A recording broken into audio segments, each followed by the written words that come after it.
Come on, Grace. Mine's not letting me answer. There's nothing on my screen. Come on, Grace.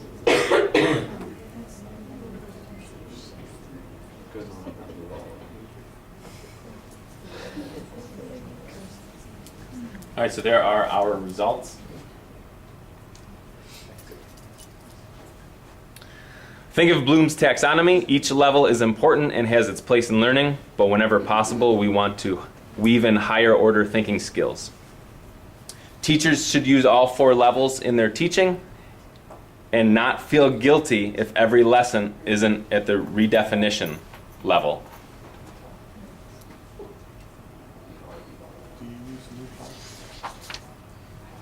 All right, there's another short video I am going to show, but it will be from an author named Matt Miller. And what he talks about is that redefinition is the holy grail. And first you might think you want to hit it 10 out of 10 lessons, but it's more of a self-assessment tool.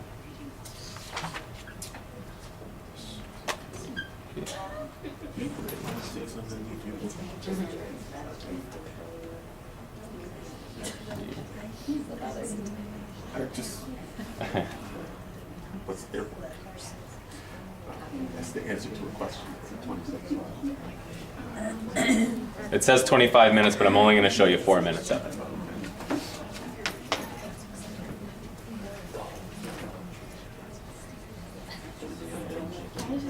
Don't worry about it. I always see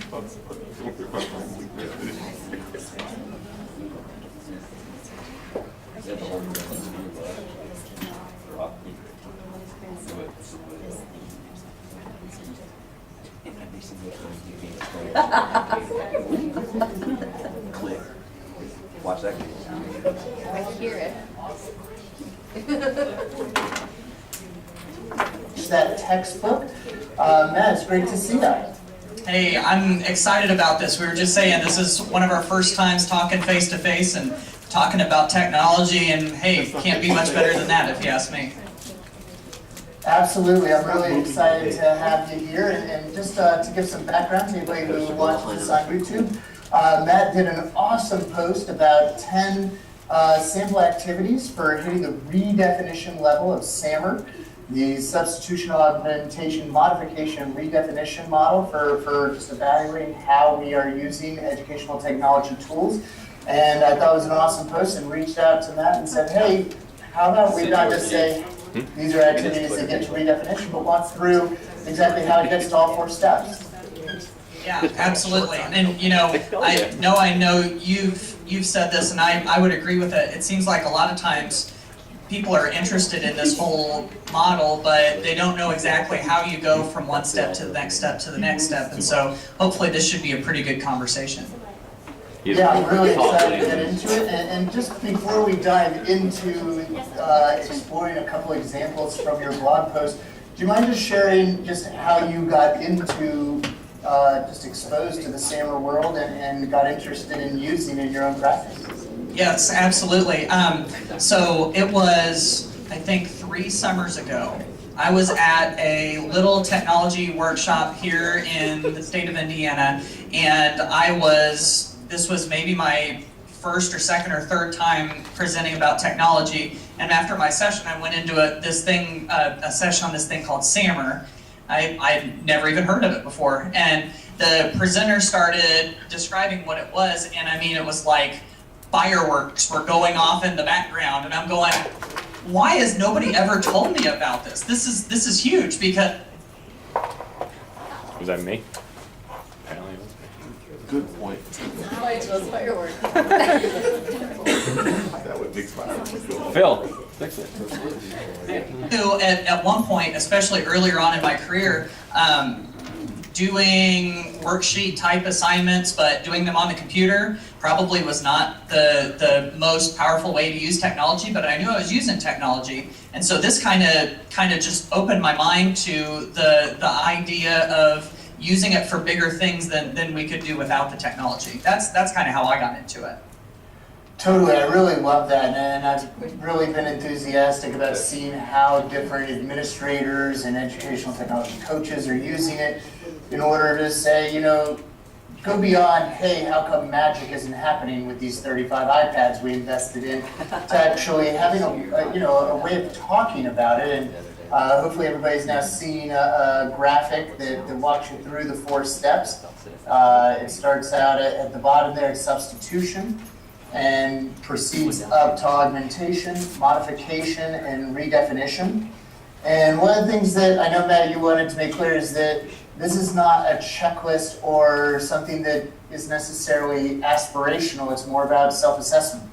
Yes, absolutely. And you know, when I very first got in touch with the SAMR model, I always thought, I want to make every activity that I do redefinition. And that was my goal. I thought, that's like, on a scale of 1 to 10, that's getting number 10 every single time. And what I came to realize was that it's not as much like a ladder. It kind of even looks like a ladder, the way that the graphic is set up, but it's not so much that you have to climb to the top of the ladder. It just sort of, like you said, it's a self-assessment tool to see how you fall into the realm of using technology.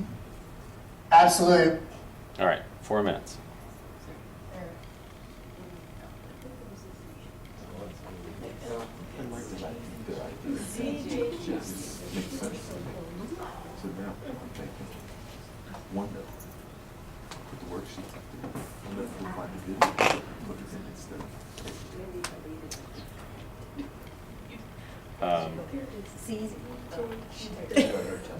There we go. All right, we talked to Matt Miller.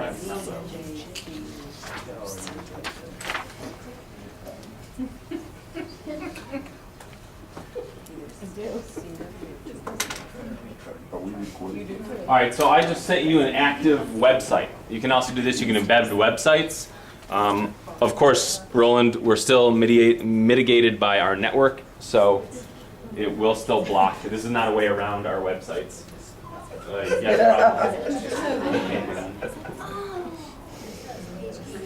This is an article, 10 easy ways to meet the redefinition level in your lessons. So I'll give you a few minutes to read over this. And each of you should have individual control at this point. It's not a long article, and you can just read the bullets if you want to. Oh. Let's still load. For a second.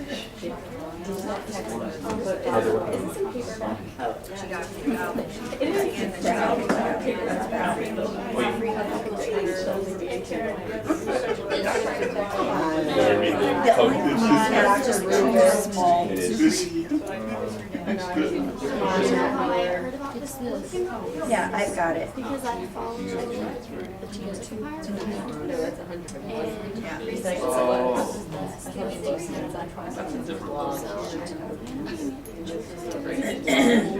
You want me to read it to you? I've got it. Okay. I've got it. Thank you. Yep. My Kindle version. No, it says Kindle 987. It's just, it's not the same number. Yeah.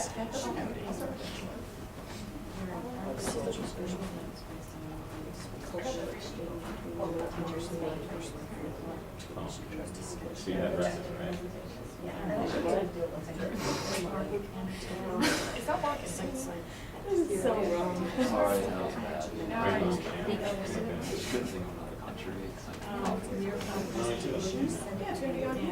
That's all I heard. Yeah. I think I like the dash. Screwed up. I caused it though.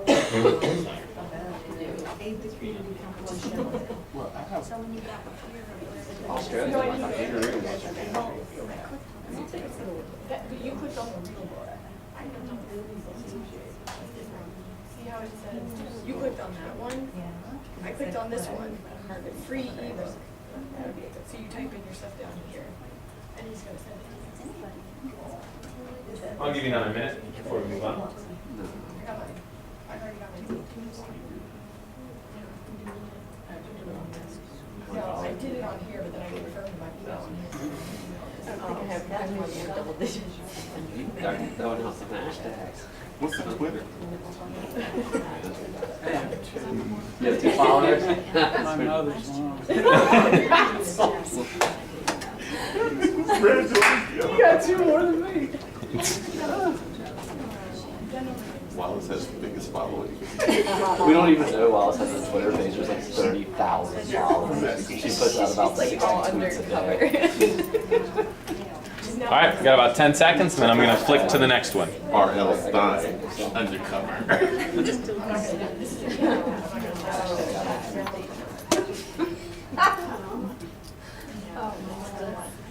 Tweet.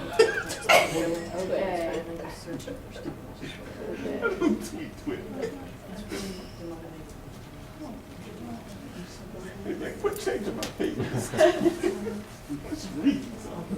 All right, so this continuum is another thing that I passed out, or that you should have picked up on the way in. There are 2 of them. There's one in the front, one in the back. One is the Technology Integration Continuum for Teaching, and the other is the Technology Integration Continuum for Learning. The district has created these and are embedding these in as much of the curriculum as they can.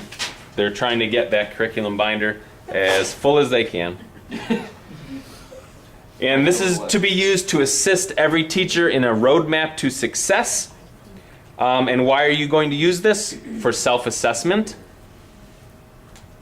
for goal setting, which is huge. It's not evaluative right now.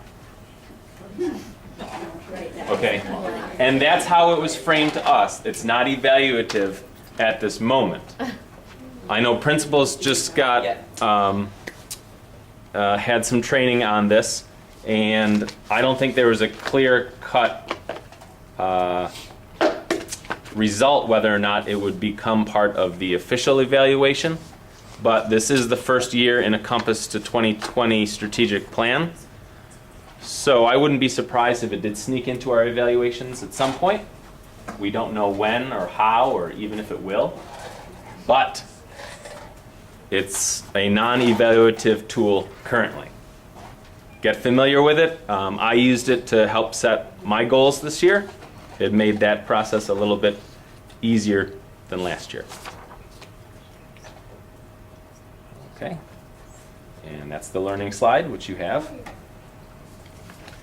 Okay, so I want you to take a look at those continuums, and I want you to look under the empower part of it.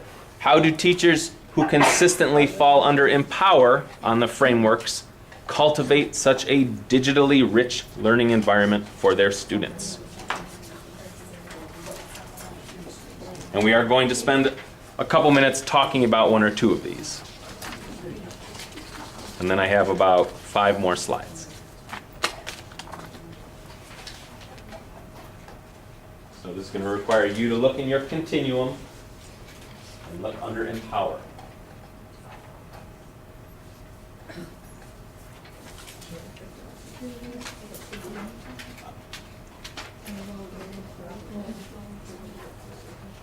No, so stupid.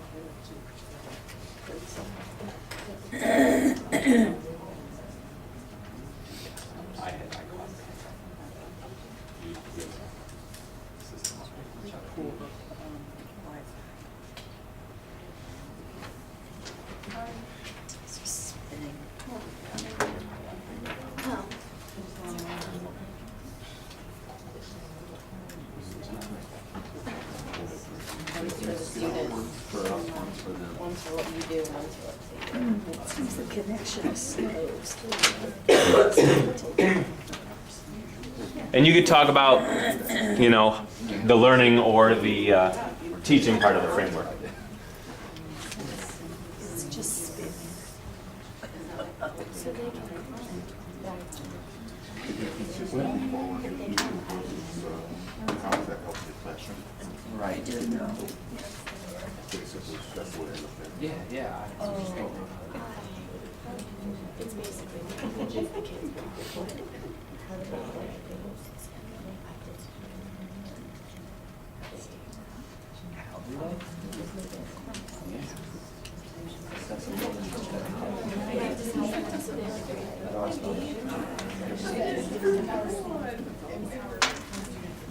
I'll give you 1 more minute.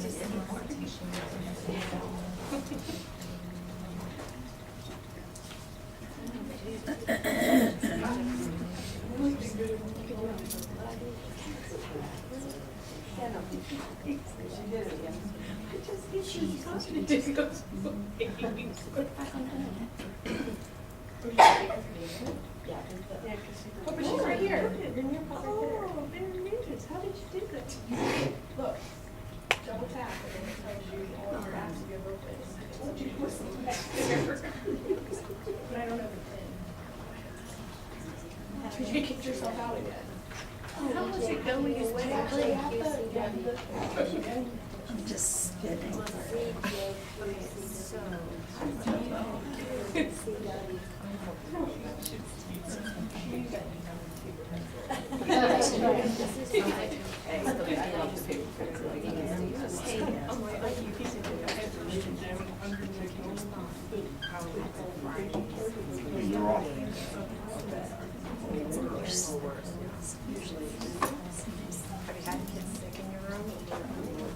Someone home with 102-degree fever on Friday. They incubate for 3 days. All right, last chance. There we go. Thank you, Goofy.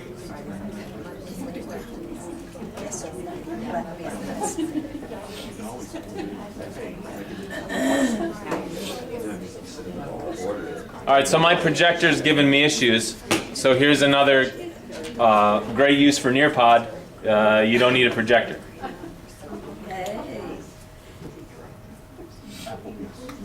So right now on my screen, I'm just flipping through the different answers. And I'm going to share one with you.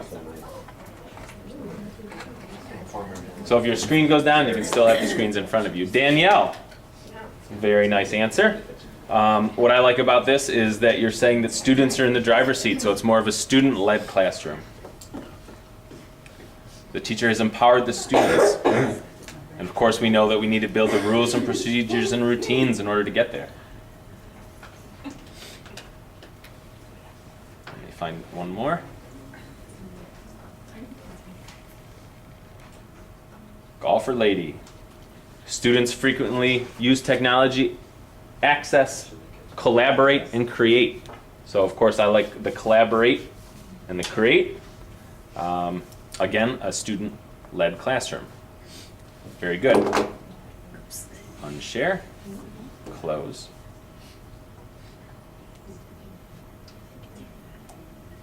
Okay. Thank you very much, everybody.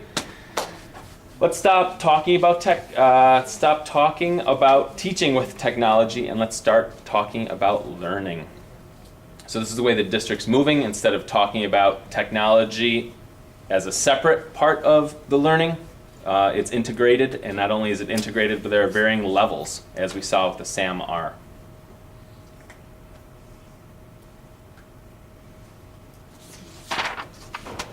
How can we give support for Sheldon?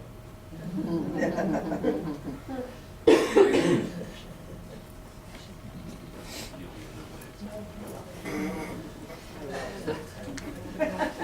definitely got something.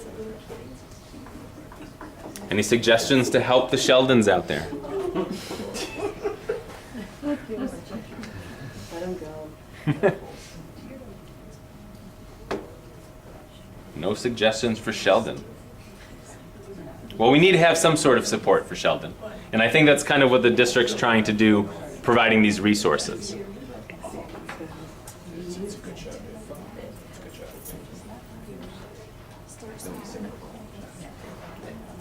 Did I hear a suggestion for Sheldon? Does that start small? Thank you. One suggestion for Sheldon. Thank you. All right, so start small. Ease into it. As I've been suggesting to some of our one-noters and our one-on-oneers, to start with substitution is probably the best, easiest way to go. Instead of having the students do a worksheet on a piece of paper, try to have them do it digitally. Is it the best use of technology? No. But there's a lot of room for improvement. So you start low on the ladder, and as you move on through your lessons, you try to get a little bit higher up. And we can collaborate. There's tons of resources out there. You can ask me. I'm a nice guy. I can help you out. Unless you have network problems all the time, and then I get a bit ornery. Go, Phil.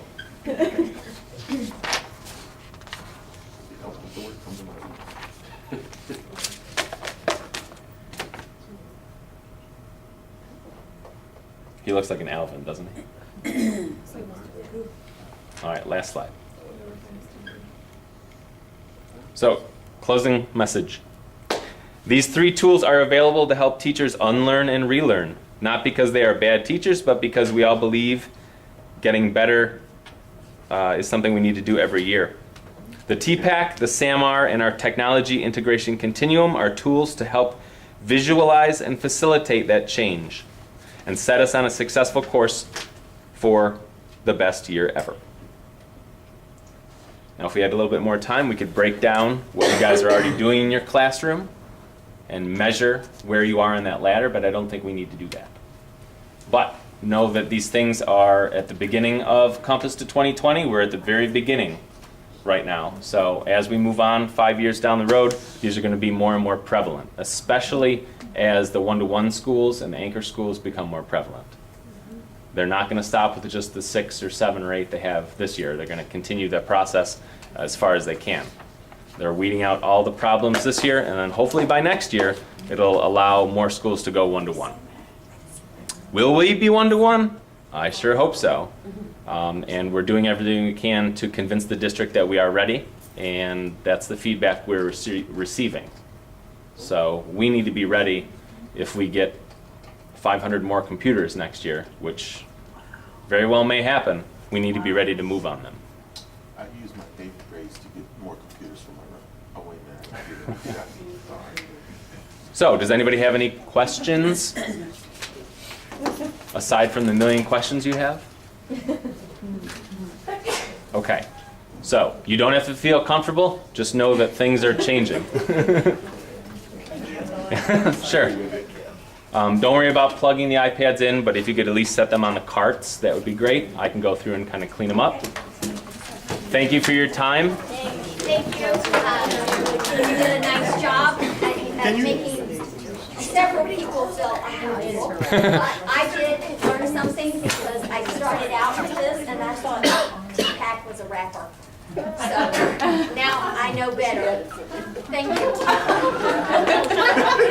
Please don't forget to shut down your apps. That helps us out greatly. Double click, swipe up.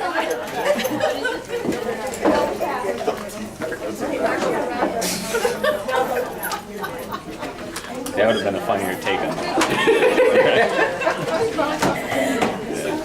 Thank you. No problem.